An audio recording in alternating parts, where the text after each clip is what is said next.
député. La parole est à Monsieur Mansour Kamardine. Merci, Monsieur le Président. Vous me permettrez tout d'abord, au nom du groupe LR, de m'associer à l'émotion nationale exprimée à nos armées par votre voix. Sinon, ma question s'adresse à Monsieur le ministre de l'Intérieur. Monsieur le ministre, le second semestre 2019 est marqué par une recrudescence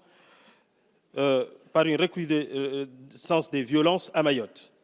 Meurtre d'un jeune devant le lycée de Sada, agression dans sa classe d'un enseignant, tentative de meurtre lors d'une cérémonie religieuse à Pamandzi, agression au tournevis dans un bus scolaire, assassinat du gardien d'un bâtiment public, agression à coups de ciseaux qui a laissé un collégien hémiplégique, agression à la machette d'un agent de surveillance de la voie publique, caillassage quotidien des bus scolaires et des forces de l'ordre avec leur cortège de blessés, multiples incendies volontaires d'habitation depuis plusieurs semaines et affrontements tous les jours à l'arme blanche entre bandes rivales depuis 2 mois sur Petite Terre. Si les violences, par leur gravité et la répétition, s'étaient produites en métropole, vous vous seriez rendu 10 fois au moins sur place. Alors, ma question, Monsieur le ministre, combien de drames faut-il encore pour que les Mahorais vous entendent, à défaut de vous voir? La parole est à Monsieur Christophe Castaner, ministre de l'Intérieur. Monsieur le Président, Mesdames, Messieurs les députés, Monsieur le député, il y a un an que je suis ministre de l'Intérieur. Je me suis déjà rendu 2 fois à Mayotte. Et je vous invite, Monsieur le député, à regarder l'histoire des ministres de l'Intérieur qui se sont succédés dans ce ministère pour voir si, une seule fois, un ministre s'est rendu et s'est mobilisé autant pour Mayotte que moi.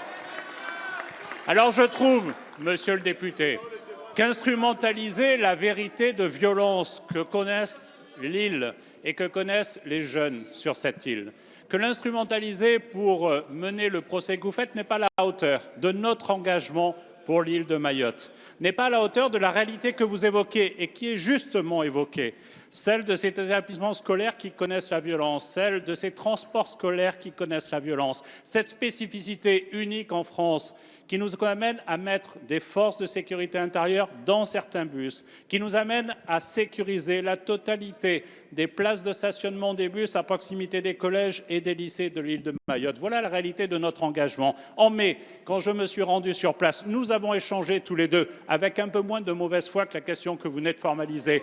Et nous avons décidé de demander à la gendarmerie de renforcer son plan d'action contre les coupeurs de route.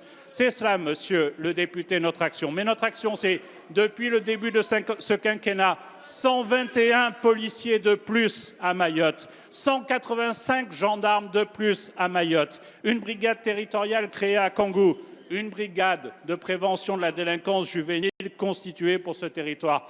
Voilà, Monsieur le député, ce qui devrait nous rassembler plutôt que nous opposer. Monsieur le député, vous avez la parole. Merci, Monsieur le Président. Monsieur le ministre, vous pouvez toujours continuer à m'agresser avec une violence rare. Mais la situation à Mayotte, elle est exceptionnelle. À une situation exceptionnelle, il faut des mesures exceptionnelles. Et donc, elles ne sont pas au rendez-vous. Voici plusieurs mois, depuis le mois de septembre, que je vous demande de renforcer les effectifs, d'organiser un Grenelle de la sécurité à Mayotte, regroupant tous les acteurs pour permettre de prendre conscience de la situation. Malheureusement, avec toujours le même mépris, vous nous écartez parce qu'effectivement, pour vous, loin des yeux, loin du cœur. Merci, Monsieur le député. Monsieur le ministre.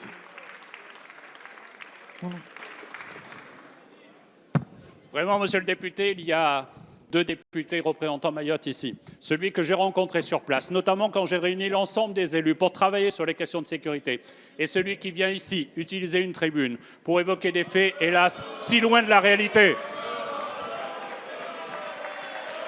Merci, Monsieur le ministre. La parole